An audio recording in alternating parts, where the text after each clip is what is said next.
राम मंदिर का मुद्दा अब चूंकि 22 जनवरी को वहां सब कुछ होना है, उद्घाटन होना है, बहुत बड़ा उत्सव होना है, तैयारी शुरू हो चुकी है। प्रधानमंत्री, पूरी बीजेपी, सैकड़ों हजारों लोग, तमाम समुदाय के लोग और साधु संत, ये सब, इन सब के बीच लगता है कांग्रेस कहीं फंस गई है।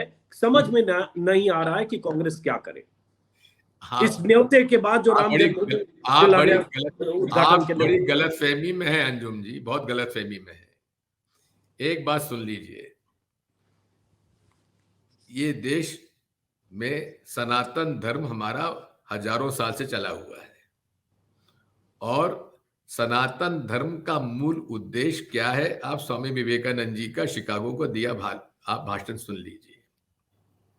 पढ़ा है मैंने भाषण, भाषण आपने पढ़ा है, और उसमें यही बात कही गई है ना कि हम सभी धर्मों का सम्मान करते हैं, और वही तो भारतीय संविधान हमारा कहता है, और वही कांग्रेस पार्टी कहती है। ठीक है, जहां तक इस मंदिर का बात है, मैं उस समय मुख्यमंत्री था और नरसिम्हा राव जी प्रधानमंत्री थे, और ये मसला आया था, और वो जो उसमें कुछ जमीन अक्वायर की गई थी, और वो जमीन अक्वायर करके हमारे सनातन धर्म के जो धर्मगुरु हैं, शंकराचार्य, 4 पीठ के, चारों पीठों के शंकराचार्य जी को उसमें शामिल करके, और रामानंदी संप्रदाय के के प्रमुख, क्योंकि ये मंदिर रामानंदी संप्रदाय का है, उनका सदस्यों के साथ रामालय ट्रस्ट का पंजीयन हो चुका है, और तब से आज भी जीवित है। और स्वामी स्वरूपानंद जी जो मेरे गुरु रहे, देहांत हो गया, उनका स्वर्गवास हो गया। उनके 2 शिष्य, एक जोशी मठ के और द्वारका के शंकराचार्य हैं। उन लोगों ने मिलकर यह तय किया था हम मंदिर निर्माण करेंगे, और नरसिम्हा राव जी ने कहा कि भाई इसको राजनीति से हमको अलग रखना चाहिए। उस समय रामालय ट्रस्ट को, आज भी वो जीवित है ट्रस्ट, लेकिन विश्व हिंदू परिषद का क्या लेना देना धर्म से? ये विश्व हिंदू परिषद कहां से बीच में आ गया, जिसको उन्होंने पूरा काम सौंप दिया गया हमारे नेशनल ट्रस्ट को? प्रश्न इस बात का है, धर्म का राजनीतिकरण संविधान के विरुद्ध है, पीपल्स रिप्रेजेंटेशन एक्ट के विरुद्ध है। राजनीतिक धर्म का राजनीतिक हथियार जो जिस रूप में कर रहे हैं, ये घोर अपने धर्मों का अपमान कर रहे हैं।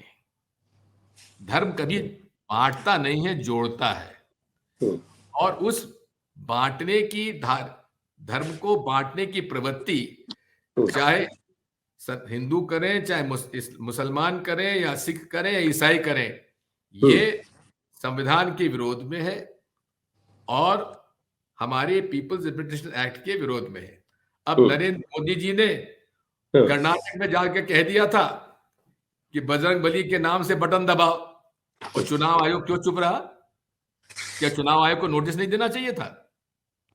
जहां तक राम मंदिर का सवाल है, कांग्रेस ने कभी उसका विरोध तो किया नहीं। हमारी मांग तो ये थी कि बिना मस्जिद को हटाए मंदिर बना लीजिए।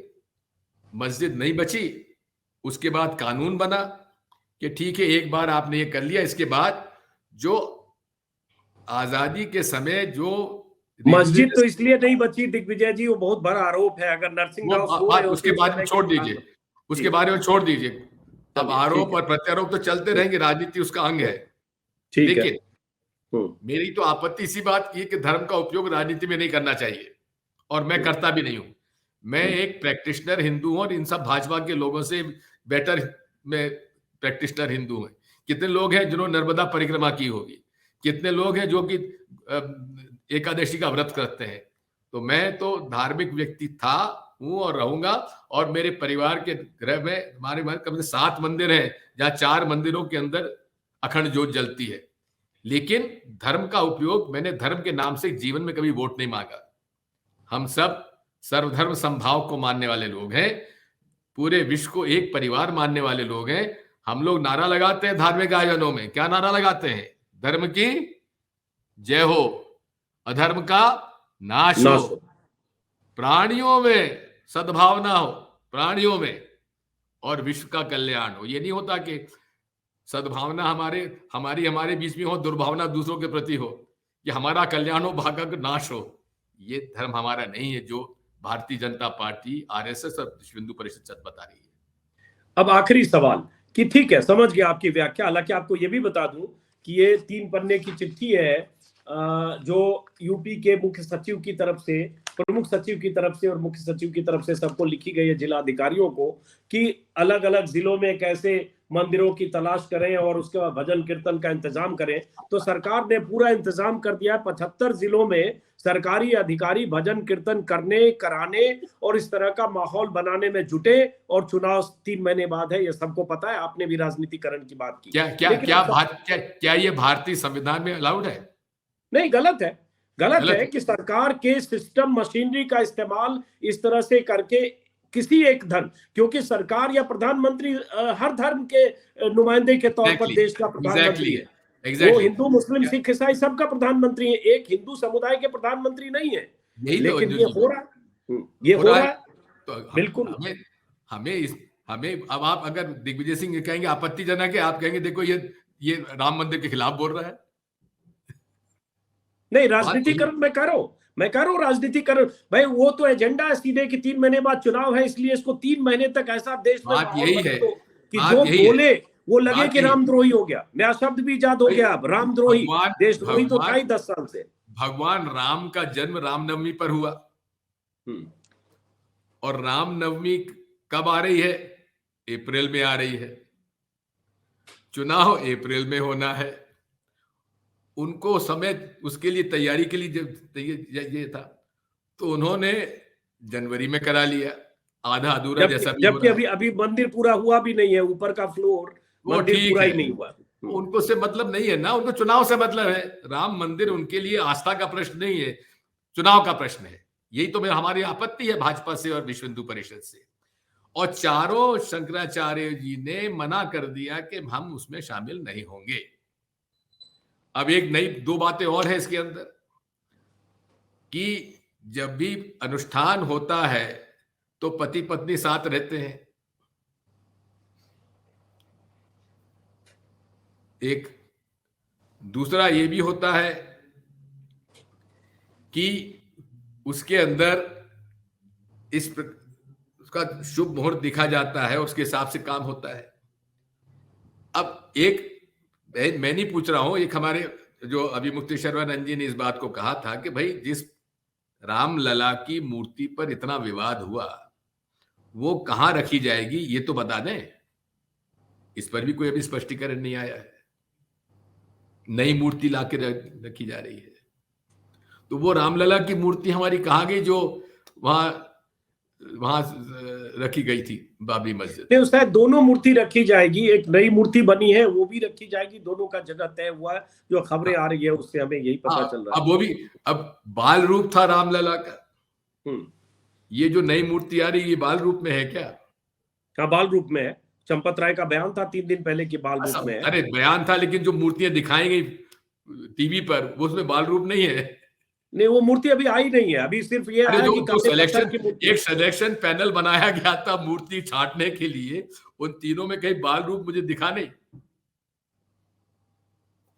वो मूर्ति शायद अभी उसकी तस्वीर नहीं आई है, वो तो आ जाएगी। लेकिन चलिए, मेरा सवाल ये था दिग्विजय जी कि अगर वीएचपी ने या जो लोग करता धरता है राम मंदिर न्यास के, अगर ये वो सब करता धरता है जिन्होंने हमारे चंदे का दुरुपयोग किया, जमीन के अंदर घपला किया, 24 घंटे के अंदर कुछ करोड़ की जमीन उससे तिगुना चौगुना में खरीद लिया।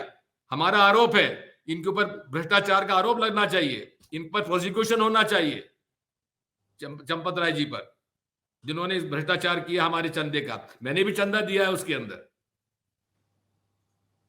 लेकिन देश के करोड़ों लोग तो खुश हो रहे होंगे जो कि राम मंदिर बन गया, जो यही माहौल बनाया जा रहा है। चैनलों के जरिए आप देख रहे होंगे, दर्जनों चैनल पर दिन रात यही हो रहा है कि कैसे राममय हो गया, कैसे मोदी जी ने मंदिर बना दिया।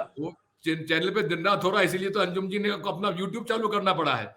बात में आपसे वही कह रहा हूं कि बात यह है कि चंदे का दुरुपयोग अगर भ्रष्टाचार उसमें होता है तो उसके खिलाफ कार्रवाई होना चाहिए, नहीं होना चाहिए? तो नेशनल ट्रस्ट है, उसके चंदे में अगर गड़बड़ हुई है तो फिर उसके बारे में उसकी जांच तो होना चाहिए। जांच क्यों नहीं हो रही है? मैंने भी चंदा दिया, 1,11,000 दिया। शिवराज सिंह चौहान ने 1,00,000 दिया, मैंने 1,11,000 दिया। आखिरी सवाल जो जवाब अधूरा रह गया कि न्योता उद्घाटन में शामिल होने का सोनिया गांधी को भी मिला है, खड़गे साहब को भी मिला होगा और लोगों को मिला है, तो कांग्रेस ने क्या फैसला किया है? आपके सामने कैच 22 सिचुएशन है क्या? जाएं या ना जाएं, या जाएंगे ये तय किया, क्या जा रहे हैं ये जानना चाहते हैं? अगर दिग्विजय सिंह को मिलता तो जरूर जाता।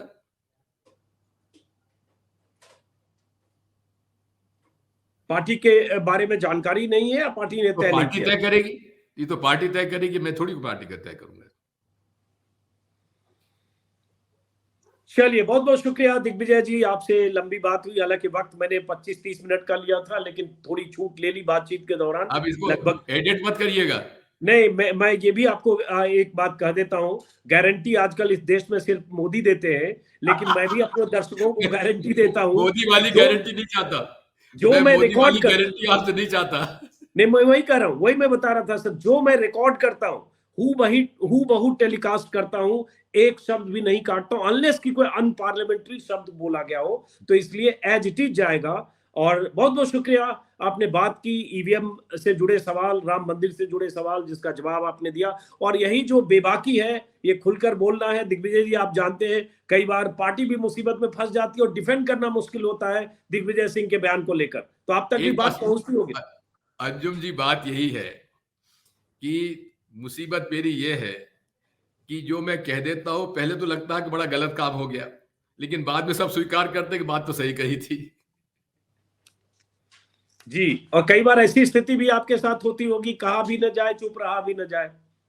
ऐसा नहीं है, ऐसा नहीं, नहीं है? मैं तो देखिए जो मुझे कहना है, ये तो मेरी पार्टी की मुझ पर कृपा है कि आज तक मुझे मेरे कथन पर कभी मुझे पार्टी ने नोटिस नहीं दिया। ये मेरा सौभाग्य है। नहीं तो पार्टी कई बार मान लेती है कि एक दिग्विजय जी है जो कभी कभी कुछ भी बोल सकते हैं, अनगाइडेड मिसाइल भी चला सकते हैं, चलो झेल जाओ। ये मैं कभी भी अनगाइडेड मिसाइल नहीं रहा हूं, मैं हमेशा गाइडेड मिसाइल ही के रूप में काम किया है। बहुत बहुत शुक्रिया दिग्विजय जी, बहुत अच्छा लगा आपसे बात करके, बहुत बहुत शुक्रिया, नमस्कार।